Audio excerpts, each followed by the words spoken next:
This is Going Deeper. Corbett, it's actually Corbett's birthday tonight, so he's out.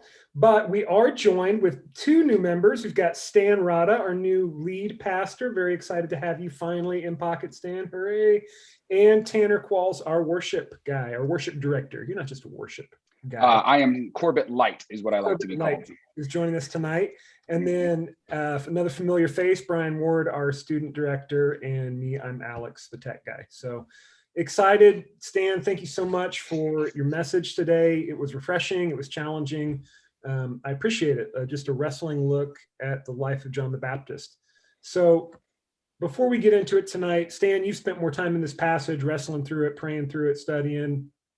And honestly, you know, all the hours that go in preparing a sermon, there's only so much that fits in a half an hour. So as you're thinking back through this last week of putting this message together, is there anything that maybe just got left on the cutting room floor, as Corbett would say, or stuff that's just stuck with you that you're continuing to meditate on or wrestle through?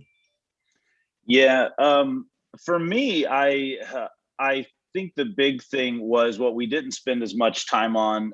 We didn't spend as much time talking about how the believer is more likely to align with the religious leader. So the approach that I took, I said, John the Baptist was on mission. We need to be on mission. And we like to identify with the hero of the story. You know, we just as humans, we like to be the hero.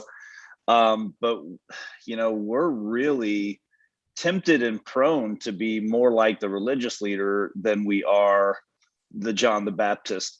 So as a kind of a cautionary tale, I guess what's really sticking with me is the likelihood for me to actually be the guy creating the labels for other people because I don't want to pursue them versus kind of me playing the victim like everybody's out to get me. But I'm actually the one more likely to label other people because I'm the religious person. So actually kind of having my guard up for that rather than seeing it the other way. That's a slightly different spin on how I took the direction of the message, but it's actually the next layer down is be careful that that's not who you are all the time kind of a thing. And so that's what's really sticking with me and what I've been thinking about this afternoon since the message was over. So. Yeah, Stan, I love that because, you know, we all throughout this series, we've been just hammering home what does it mean to be an image bearer of God and to know that God has designed us to reflect him and to be his representative in this world, his ambassador, to show people what the glory of God is like and to reflect to creation God's glory and then to reflect back to God all of the worship of creation. So that's who we are. And there's something profound about when we begin to label people unintentionally, even sometimes I think when we don't recognize we're doing it, when we begin to label people, we're seeing them as other than image bearer. Yeah. And that's one of the themes that I just keep coming back to. It's like when I'm meeting with people I like and people I don't like, people I admire and people I look down on in my life, do I approach each of them in conversations as they're an image bearer?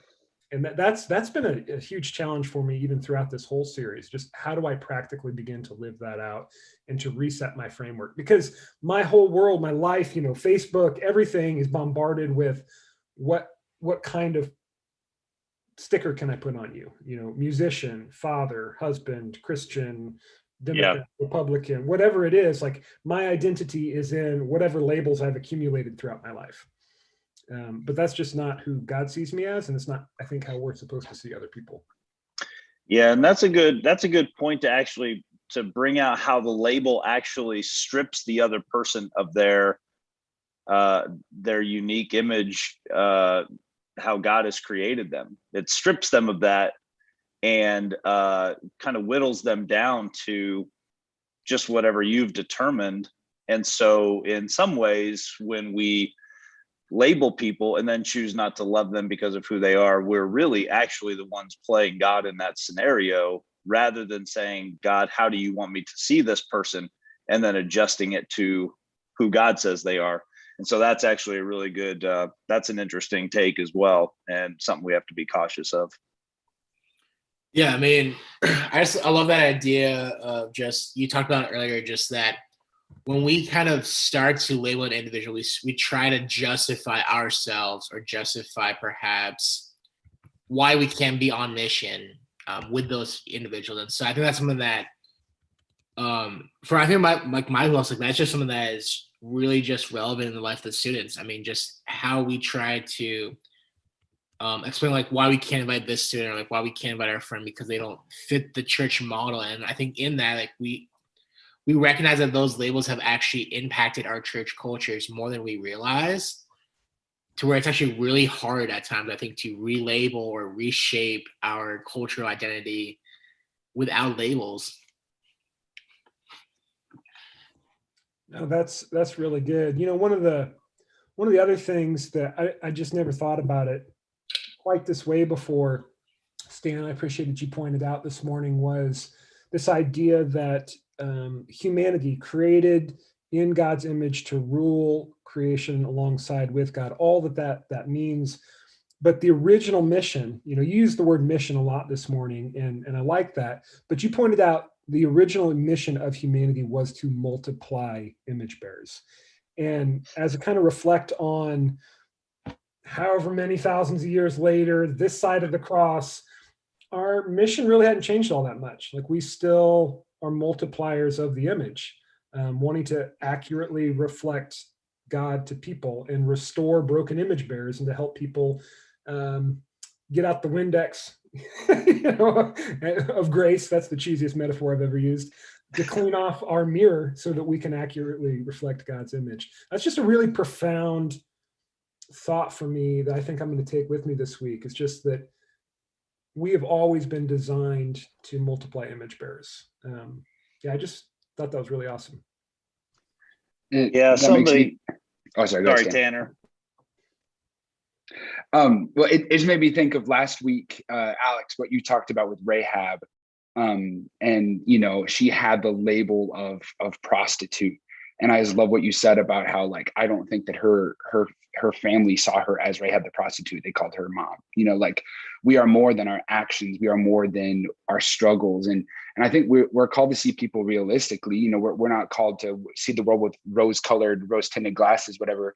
We are called to see people for where they're at, but they are more than their actions, and they're more than the labels that we put on them. Understanding that we are image bearers, and we are more than the labels we put on ourselves, and that others see us through. That's a hard thing, because I think we naturally, like you talked about this morning with the rich young ruler, like, okay, I'm called to love my neighbor. Okay, who's my neighbor? What is the bare minimum? Who do I have to love? And what can I get away with not loving people? So that's just all. It was all really interesting to me, especially connecting it last week to that Rahab story, Alex. That was great. Yeah, no, I appreciate that. And it's been funny how that connecting dot seems to have been through all of the messages in this series. And I'd love to say that we sat in a room and had a great big chart on how that was going to work, but it's just been kind of cool to see. I really think, to see the Holy Spirit bring out these themes in the Word and continue to challenge us with them every week. And what's interesting, it's not that when we identify people as image bearers, we're ignoring their sin or their decisions or their actions or whatever. It's not, like, it doesn't excuse anything. It doesn't get rid of anything else. It's just to say, like, at the heart of it, that's not who you were made to be. And I see you, or I want to see you the way God sees you. And that's, He wants to call you beloved child.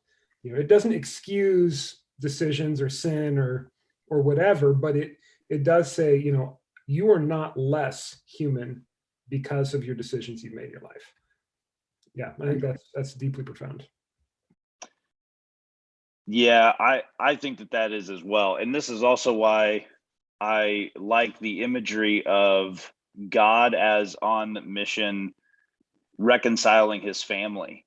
Because when you're in a family, sometimes people in your family are messy. And outside of completely outside the bounds of our conversation, you get together at Thanksgiving and Christmas and birthdays and holidays and family reunions with people that are messy. and you still get together with them anyway. So yeah, it's not an excuse. It's not that people don't, have to address negative things or sinful things or toxic things or whatever. You still have to address those, but your family, and you're still going to the reunion, and you're still having Thanksgiving dinner together, and you're still opening presents around a Christmas tree.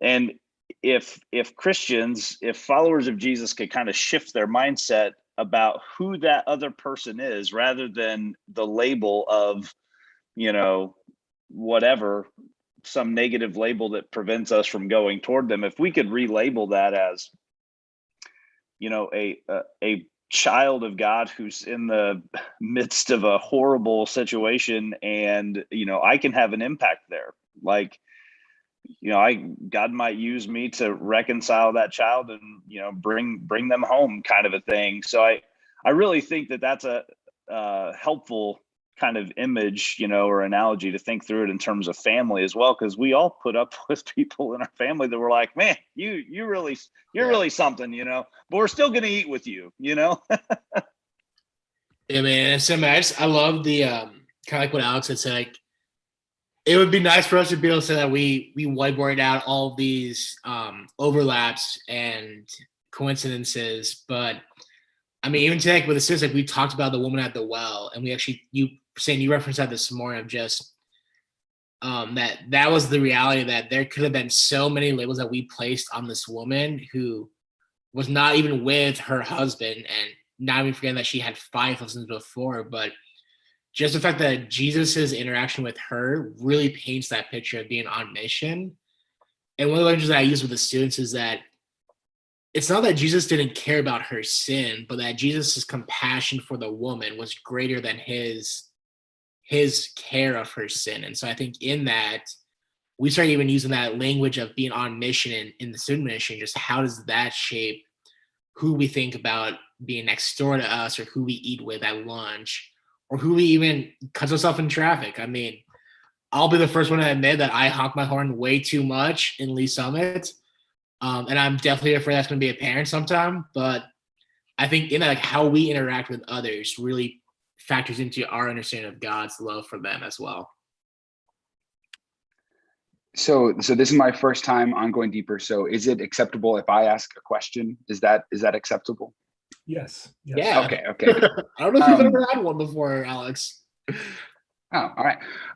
So with it's something I've been thinking about with the concept of us being, like we're talking about, more than labels, more than the mistakes we've made, and more than our sins, and having grace for people. How do you walk? This is for all of you guys to answer if you would like. How do you see that being in tension with the concept of like church discipline?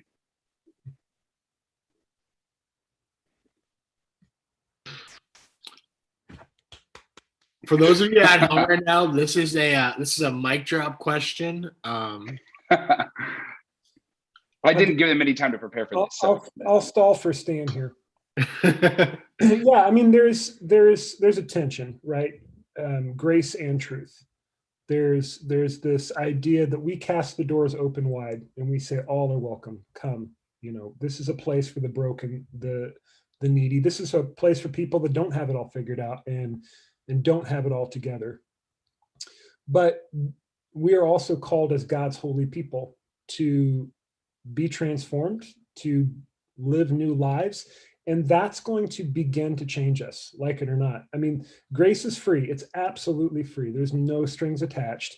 And yet choosing to live a life following Jesus, choosing to live a life where the Holy Spirit is within you and making you new, it's going to affect you, right? And you are going to begin to leave old things behind and to pick up new habits, new practices, new relationships.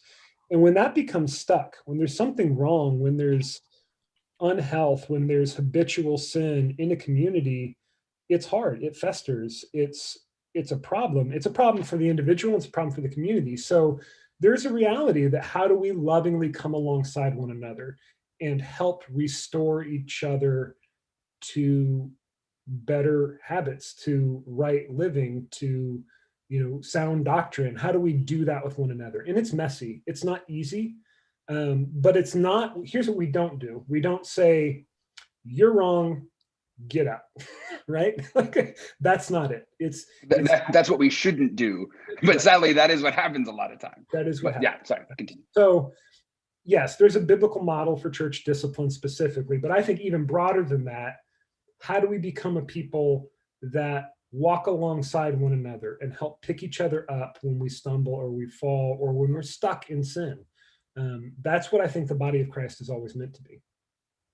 Yeah, I think with that, I mean, even think about like the idea, like when we're living on mission for God, and just think about how does the mission that God has us on play out in those contexts of those relationships. I mean, I think about Galatians 2, when Paul calls out homeboy Peter for hypocrisy. I mean, he's eating with the Jews, then he's eating with the Gentiles, and he's like, wait, hang on, my fellow Jews right here, so I'm gonna kind of forego the geeks in the cafeteria for the jocks. But in that, I can't imagine that that's the only conversation that Peter and Paul had around that topic. I wouldn't be surprised if there was a conversation between them that talked about, if our mission is to share the gospel with both the Jews and the Gentiles, that relationship right there that you demonstrated with these individuals was harmful for that, of how we play out living on mission. And so I feel like there has to be those lines in the sin that we're not willing to cross, but then there has to be those lines in the sin that if we do cross them, we have the appropriate conversations, whether that's the, hey, if we are truly loving people here in our church, we can make these comments, or we can interact in this way. Or if there's a staff living in a way that isn't worthy of the call, like how do we actually play that out as image bearers who are trying to reflect the image of God properly to those around us as leaders? Stan, I want to give you a chance to jump in and answer Tanner's question really quick, but we also have some great conversations happening online, and I appreciate that. Sweet. Asking your questions. We'll try to get to as many of them as we can. So Yeah, that's awesome. Yeah, send questions. That's great. Except questions like Tanner. Don't send any more of those. Send easy ones. I was actually starting to write a note of something I thought about, and then Tanner was asking his question, and I completely forgot what I was talking about. Like, I totally My forgot bad. where I was This is going. gonna be my first and last going deeper. I get it. No, it's okay. It's all right. It's all good. I was like, whoa, that was I mean, it's interesting because yeah, there's a lot with that. I think the issue for me with the language church discipline is, for a lot of people, it conjures up their past history with the church, and it only means one thing. It means excommunication. It means separation from family and friends. It means being kicked out of a club. It's so negative, that language. It just, and I get where the question's coming from. It's just, depending upon people's backgrounds, it's like, man, that conjures up a really negative image. The reality is, if I am seeing someone as an image bearer of God, then it is the most loving thing to do for me to try to help align them, even if it's painful, to God's absolute best for them, according to his word that he has given us. And so that's my responsibility. That's a discipleship question. I think most church discipline issues can be resolved in the context of those relationships. I think when you start considering the concept of church discipline, it should be, is this an issue that is like disrupting the complete flow of our family and the church as a whole? Like this, it needs to be a pretty big deal, you know? But the goal of it is always restoration. The goal of it is always love. The goal of it is always unity and moving forward in alignment with God. It's, you know, when my kids were little and they would do something they weren't supposed to do, and I would slap their hand, or I know, you know, it wasn't 2021 anymore, people, so don't, you know, hold me to this, but, you know, slap them on the rear end and say, hey, don't do that. That's no good. That's a bad thing. Or don't run out into the street, you know, and you do that. Nobody looks at that. It's a discipline, but nobody looks at it as a negative, because the goal of it is love and restoration and unity and wanting the best for my children. And so I just think, church discipline has to be approached that way. And the church probably has a lot of work to do to reframe that entire conversation, because some people have been pretty badly hurt by the church using discipline as the reason for the pain, when really restoration should have been the goal, not how can we sever you from our fellowship because we don't like what you've done, which I don't think is the goal of church discipline. So Christians have some work to do on that front. Those are a couple of thoughts. That's good. I appreciate that response, Dan. So there is a really fun conversation going on the Facebook side. Barbara, I appreciate it. And then Corbett is asking questions too. But you know what, Corbett, you can just come join us if you've got a lot of questions. We'll let you. Happy birthday, by the way. So there's a conversation going on along the lines of what happens when people latch on to these labels for themselves and make that their identity, or try to make that the thing that's their anchor to help. That's where they find their identity, and that's what they're trying to pursue to become better. So, I mean, we do that. I'm guilty of that. There's others that do that. What is our responsibility and our role? How do we begin to practically help one another let go of those labels and to see who they really are in Christ, or who God has created them to be? What are some kind of practical thoughts you guys might have as we go along doing this together?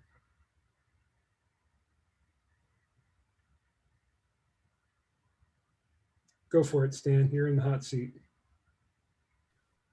Can you say the question one more time? I was trying to get updated on the questions in the absolutely. So in the Facebook. Yeah, I'll just read one of these comments. Broken people sometimes use those cultural labels to fix what is broken in them instead of diving deeper into who they truly are and who God has made them to be. And there's some more of those conversations. But the big idea, I think, is we often find our identity in the labels we give ourselves. And other people do that too. What's our role? How do we come alongside of people and help them to understand who God has made them to be? And then how do we wrestle through that ourselves? I mean, I would say that a lot of that is the discipleship question. It's the relational question between people. It's if I'm struggling in my identity and I'm starting to label myself as, no good, worthless, unworthy, whatever the label might be, especially as a follower of Jesus, it is vitally important for me to connect to someone that I trust in faith and who can help speak some life back into me. It's so vitally important to stay connected in community. We could preach about that every single Sunday and we wouldn't have said it enough. Like, it is so important that we do that. And then to realize kind of exactly what you're saying, it is my role to come alongside another person and help them go, God has something so much better for you. Like, you are so much more than the label you've given yourself because your stepdad was abusive, or because you identify it with a certain, niche subculture of our society. Like, you are so much more than that as an image bearer of God. And how can I walk with people? I think that line of community, having someone who's discipling into us and then us pouring that back out into another human being, I think is vitally important. I would call that discipleship. I would call that the process of being discipled and discipling someone else and living on mission in some ways. Yeah, I mean, and Alex, I think just to even think about your question, for me personally, is if I was to have defined myself based upon the labels that were a reality, I mean, for anyone who knew me at 14 or 15, I deeply apologize. I mean, I was awkward, anxious, angry. And so in that, if that was all that I heard within church culture of, all right, Brian, like, Jesus now, but you're just this angry, jacked up, anxious, awkward kid all the time, I probably would have left that church. But I think in that, I think the tension that we have maybe done poorly is that there is a beauty in recognizing what Jesus has transformed us from. So it is okay for us to say, like, yeah, I was a socially awkward, anxious kid, but man, I'm now alive in Jesus, and I am this, this, and this, based upon our understanding of the image of God and our identity given from God. but I don't know if we've always just done those conversations as well and saying, yeah, like this is Ted, like he's a recovering alcoholic. If we just end that story for Ted there, we're discounting that rest of that story that Jesus is writing on his heart and developing in his story from that point forward. Yeah, it makes me think of I enjoy the Enneagram. I'm not super like knowledgeable of it and everything, but I've done some studying, and so from my understanding, the Enneagram is not supposed to tell you your strengths or who you are, but really it speaks to like your weaknesses in some areas that you tend to get hung up. But people throughout the years, it's become more of a thing of, oh, this is who I am. This is my strength. I am, it's numbers 1 through 9. So like, I'm, whatever people say, oh, I'm a 3, I'm a 7, I'm a whatever. And I know so many people who use it as a justification, like, oh, I'm really anxious today, but oh, I'm a 6, so whatever. Or like, I'm just feeling really mad and I just can't calm down, but I'm an 8. That's what we do, kind of a thing. But people use, instead of seeing as a weak, your number, whatever, as a weakness and trying to understand where you can grow, people see, oh, that's who I am. That's what I struggle with. So, they use it as a justification to stay the way they are, rather than seen as an area of improvement. And I think that's what we do with our label, whatever we label ourselves as, like, if areas we struggle, rather than seeing it as an area we want to improve, we're like, oh, well, that's where I struggle, or that's who I am. So there's no need to change, or there's no room for improvement. I think for myself, I have a lot of good communities outside of a church, a lot of hobbies that I really like, music and sports and other things. I don't think what we're saying is you need to leave those communities or leave those little subcultures or those identities. That's where the mission field is. Like those are real relationships. Our call is not to isolate ourselves inside of the church, put up walls and to only use the label as Christian or whatever. I don't think that's it. There's something beautiful about, it's okay to say, yeah, I'm a musician, or I'm a basketball player, or I'm an amazing artist. It's when those good things become the thing that becomes idolatry. And so to know God has made us and he has gifted us and he has given us bents, talents, relationships, but also blessed us, with those other people. And we build these communities, and to recognize that those are our mission fields. Those are where that's where church happens. That's where gospel happens. That's where, building one another up happens. It's not just coming and hiding here. So I think there is that acknowledgement we need to make, and that is important. But at the same time, we have to guard our hearts that our good thing, whatever that is, art or coffee, Corbett, don't become the main thing, because that's when our hearts get in trouble. Because at the end of the day, the reality is any label we place on ourselves other than Christ at some point are going to fail us and leave us, if that's what we've hung our hat on, our hat's going to fall. Yeah, I mean, Alex, I just appreciate that, because I remember back a couple of years ago, I had an opportunity to sit in a lectureship conference room with one of President Barack Obama's former advisors on his spiritual council. And so in that, we were talking about that if we withdraw ourselves just because we may disagree on certain things, we're not actually offering the voice of God in those conversations. And so if, like you said, if we pull ourselves out of those communities that we're a part of, we're not actually being able to share God's love in those communities because we're not present. And I remember, so I'm a Dungeons and Dragons nerd, geek, open this up to any and all judgment now from the teaching team. But in that, I remember a conversation I had with one of the guys there of, if we try to apologize for every single encounter that someone's had with a Democrat, with a Christian, with a Republican, we're starting to make that conversation less personal about just us and that person. And so I think if we also lead from those labels, we're trying to separate ourselves from the other person on the other line. And that's actually is really damaging if we're doing that from a church perspective, because we just continue to then reinforce that we don't want to be a part of this conversation. And so we're just going to back out in any way possible. Yeah, Alex, I think you were hitting on something super important that is, really near and dear to me. And that's this idea that I hear a lot of Christians, kind of concerned about, well, how come we're losing the culture war? We're not taking ground. We're, losing this, whatever.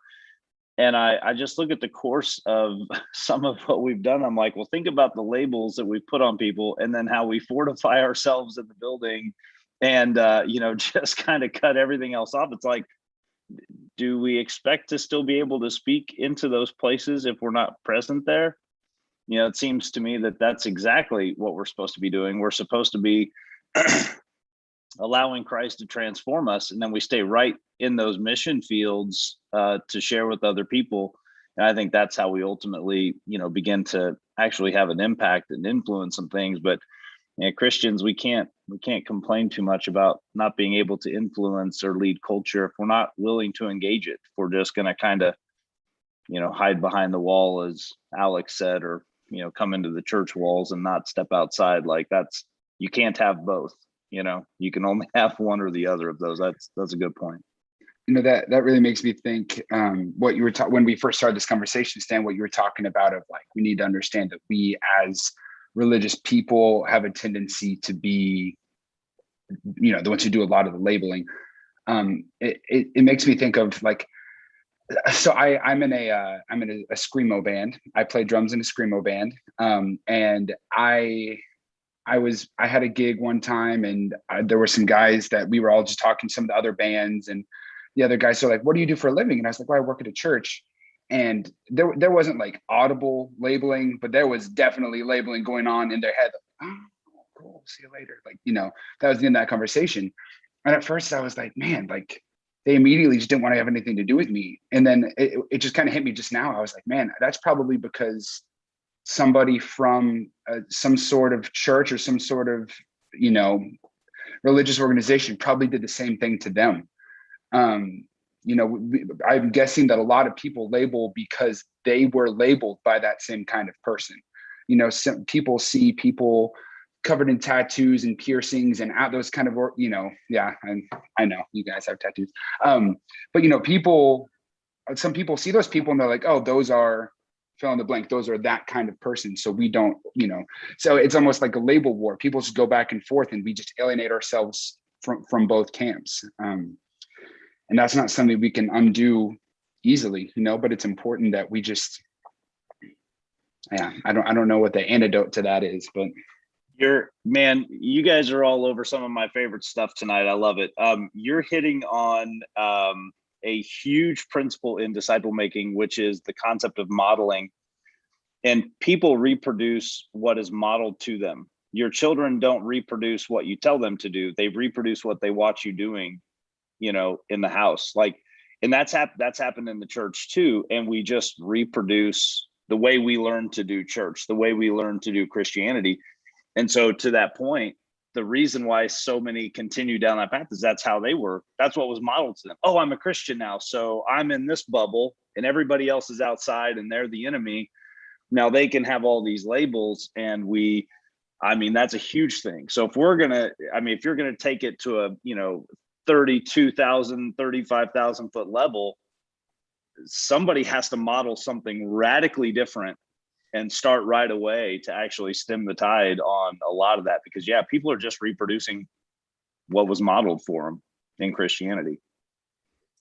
Wow. I love this conversation, guys. I hate to be the bearer of bad news, but we're coming up toward the end of our time together. So as we're kind of in the habit of doing, if we just want to take last couple minutes and let's go around the horn, and what are your guys' closing thoughts? I'll go first, I guess, give you some time to think about it. But I think when I became a follower of Christ as a teenager, Stan, I began writing down names of people who I wanted to commit to praying for every day. And I'll be honest, I've kind of fallen out of that habit over the years. And I think part of the time I fall out of that habit out of discouragement. I see the same names every day. And it's hard, right? It's hard. So I don't know. I'm excited. I want to. There's a fire in me to continue to love those people and to pray for them, and also this realization that there are people in my life that I come across every now and again, not at work, but in other places in my life that rub me the wrong way. People I don't like, people I don't want to hang around, and I'm convicted too that like I need to begin to pray for them because I think there's something that God does in my heart when I pray for other people. I begin to see them as people and not as enemies. So yeah, I think as I go on this week, I'm going to be wrestling with that. Yeah, I guess I'll share next. I felt like I was getting a little bit preachy, and that is a setup to. So like next week, I have an opportunity to preach, and we're actually going to be talking more about this coincidence, this whiteboard opportunity that we've unintentionally have had this past 2 months. But like, how do we recognize these labels, and how do we actually recognize barriers that we've created or burdens or obstacles in the life of others to actually come to us rather than us just going out to them? Those times that someone actually comes into our church doors, and how do these labels actually, kind of like what Santa said, like what we've modeled, and so, or what has been modeled to us, like how do we actually continue to use languages or labels in our services that may actually push someone out at the door yet again. And so I'm stoked. I mean, this is just where I know the guys around this room right now, like we're all passionate about this idea. And so, I mean, that's when I love the way that God has orchestrated this ragtag group of preachers right now into this really cool series. Yeah, absolutely. I'll go next. I think for me, a big thing, something I'm just walking away with, a lot of what you just talked about, Stan, the idea of kind of modeling. And for me, thinking back to that story of that concert, it's like whenever I feel that I'm being labeled as a follower of Christ, I think a big thing for me to stop and be able to do is think like, I don't know, rather than feeling angry and feeling like that's unfair, it's like, well, there was probably a reason that we as Christ followers have this label. And approaching it more from a stance of like repentance and like, I'm sorry that we as Christ followers, like we are known for hatred. We are known for our, what we hate rather than what we love. So rather than getting fired up and saying, no, you're wrong, we're this, just saying like, I don't know how to handle the situation, but just, I'm sorry that this is how we have represented Christ to you, rather than saying, no, I'm not this, just saying like, I'm sorry that this is how we've represented Jesus. Because there are no labels that come around for no reason. So that's a big thing I'm kind of walking away with. I think that's huge, just a certain level of humility and being willing to admit and own something and repenting and moving in a different direction, a better direction. Yeah, that's really good. I think I want to change that to my takeaway now. That was pretty good. I think if I could challenge people who are, if they're still with us or whatever, I mean, I would really encourage people to, and it does really have to do with repentance, but it would be the concept of taking like a practical step and praying, God, give me a heart for people. Help me to see people the way you do. Help me to, whenever I have the temptation to label someone and write them off, would you just stop me in my tracks and just slap me right upside the head and say, what are you doing? Like, God, would you help me to see people the way that you see them? Help me to see them as image bearers of you and, possibly potentially one of your lost children. Like, I think praying for that and repenting of times that we've missed that mark. I think that's a big thing. And if it's really hard to do that in isolation as well, we can have good intentions to do that, but walking with other people who see it the same way is super helpful. So yeah, I mean, you kind of introduce the concept of community, discipleship, accountability, those types of things kind of come with that. But yeah, that's what something I would land on, I guess. Wow, awesome. Guys, there's a lot of questions we didn't get to tonight, which is amazing. So hopefully we can try to answer some of those questions in the comment sections offline. Cody, phenomenal question. I feel like Tanner accidentally tried to answer it as best we could. That was just that heart of how do we encounter a world that labels us, and how do we redeem that? So fellas, thank you as always for your time, your Sunday evenings. Thank you guys who are watching us online. I just want to bless us and challenge us in the name of King Jesus to go out and be on mission this week, and to wrestle with those tough conversations. And it's going to get messy, guys, but church, may you do the work all the same. All right, we love you guys. Until next week. Peace out. So much.